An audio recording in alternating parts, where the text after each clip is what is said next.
Hey guys, thanks again for joining us for another unboxing and build episode with Angry Zeppelin. Today we're doing the E-flite Viper 70mm. Once I got my hands on Jared's F15 E-flite with SAFE and the AS3X, couldn't let it go, couldn't get it out of my mind. I had to get one myself. So, in order to not confuse things too much, I decided to go for the Viper. It's a little bit bigger, a little more power, as a lot of people here say, more power, more better. But let's get into this box and see what she's got.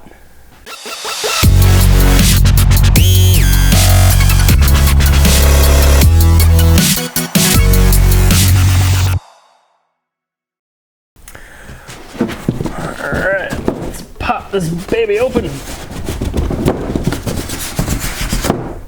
Now, every time we've ordered E-flite, I gotta tell you, the packaging has been spectacular. Horizon Hobbies does well. RC Motion does well.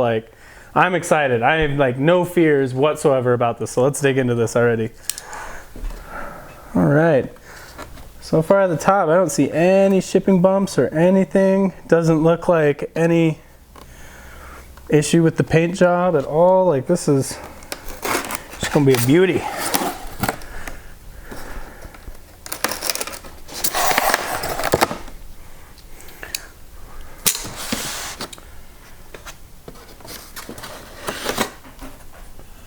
Alright, so the wing is already pretty much ready to go for me. There's not a lot of installation there, which is alright with me. Less installation means more chance for me to screw up, so.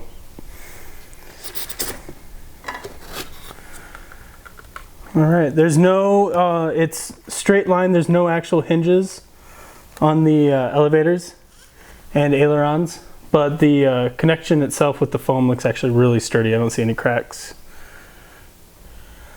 So this is interesting. The elevator itself has 2 servos on it. Now with 2 servos you get twice as much surface area for coverage, twice as much power, surface area for changing elevation and everything like that, but you also have the chance of one of 2 servos failing, which really sucks, especially when you're trying to fly and you don't know what happens. I mean, it can lead for some nasty disasters, but we've got some metal prongs right here, led to plastic, and we've got the ball and joint almost on the servos. This is very nice. All the metal, the control rods are metal, sorry, but these servos themselves are plastic, but they seem to be pretty well-crafted plastic. All right.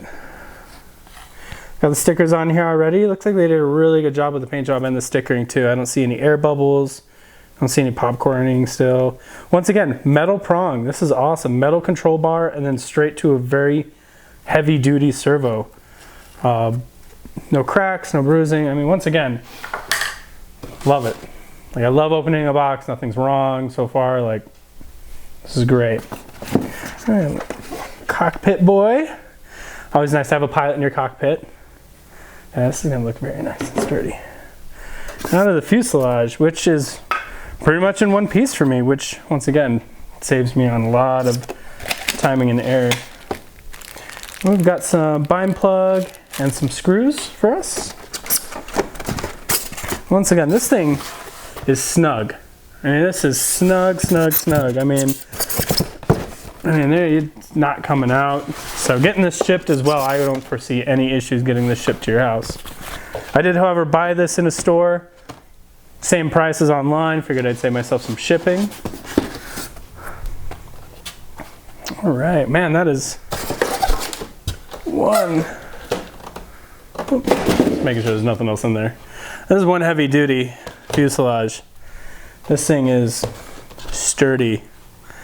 This is gonna be a breeze to put together too. Oh man. Yeah, once again, the paint job, fantastic. All the seams are glued together. I don't see any scrunching from any shipment to the store. Oh man, this is it's gonna be a beauty here in a minute. Well, let's just start putting her together right now.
Well, I'm late for dinner.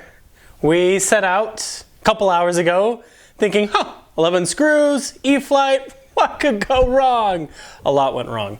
There's a lot of things initially pulling it out of the box that I didn't notice, and being educated by my wiser mentors, I have now found a lot of issues with this one. First of all, I will say E-flite, we like E-flite. They do good products, but man, this is the worst E-flite we have ever had. All right, so before I get into that, let's do a thrust check. It's always my favorite part of doing the plane.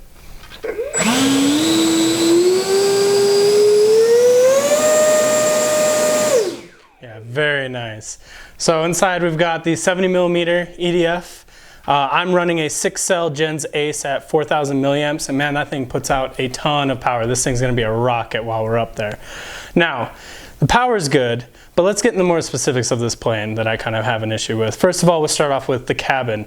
Now, I don't know if it's very clear to you, but there's a definite gap over here because it's just the battery barely fits in that thing. I mean, it is so, I mean, it's a Gens Ace, which are pretty decently sized. I mean, they're not big, but I shouldn't have to carve anything out to get a nice seal on that. So, some of the other issues that I have with it. A lot of the servos are exposed here, especially here at the bottom. All 4 of those, and look at these servo leads. There's just clear tape over it. Now, for those of you who, like us, love E-flite and have been buying it a lot, we come to expect certain things from our planes. We like to poke fun and make fun of the other guys who are buying banana hobbies who have really crappy plastic servo leads and things exposing. But, you know, we can walk a little prouder knowing that we buy E-flite, you know? And, well, now that they have bought FMS, we've starting to see a decline in quality. Now, on top of the servos exposed, and on top of the clear plastic tape to the servo lines, which is so ugly, on top of that, this has live foam hinges, which severely degrade the life expectancy of this plane, especially an EDF that's going over 100 miles an hour. I mean, you got all those pressures going on side is going to possibly rip those right off, and that is something that I will have to take in consideration while flying this plane. It would be really nice as well if we got some sort of pants for our landing gear, because I mean, you're flying it around and there's just not even there's nothing covering that at all, and it just looks like a lack of try on this. It really does. And once again, it's just, hopefully this is not where E-flite's going. 2 last things that I had an issue with on this plane. First of all, the setup itself. Getting the servo leads into the main fuselage was the biggest pain. In fact, I had to call in reinforcements, and Jared, as you can see in the time lapse, had to come in and help me out for at least a half an hour. That's pulling 3 leads through the center fuselage. Like, this has SAFE on it. This is marketed for new beginning flyers, and it comes with 11 screws, and you're like, oh, this is going to be awesome.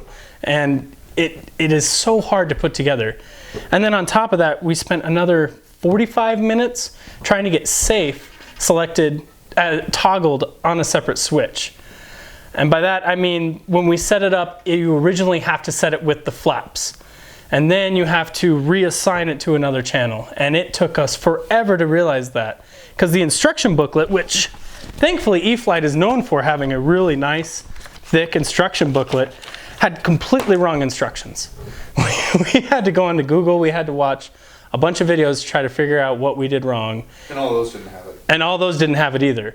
No, it took one of our experienced techs, Tate, to figure out that we had to initialize another channel in order to bind it, which is just mind-boggling crazy, because once again, you're trying to get new people to try a new plane.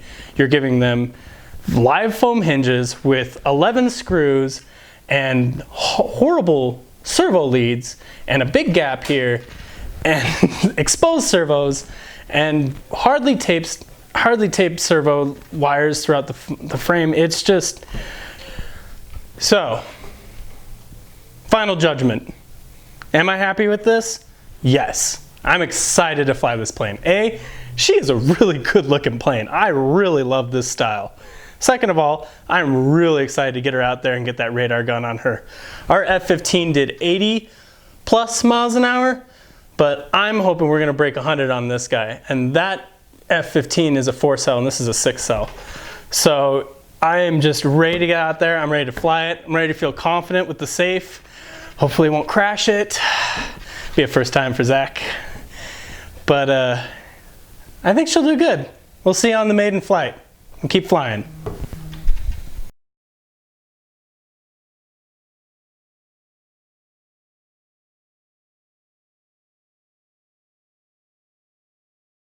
By the way, I'm late now for dinner, so I gotta go. So don't tell him what I was doing. I gotta get out of here. I'm sure I was just working. Okay. See ya.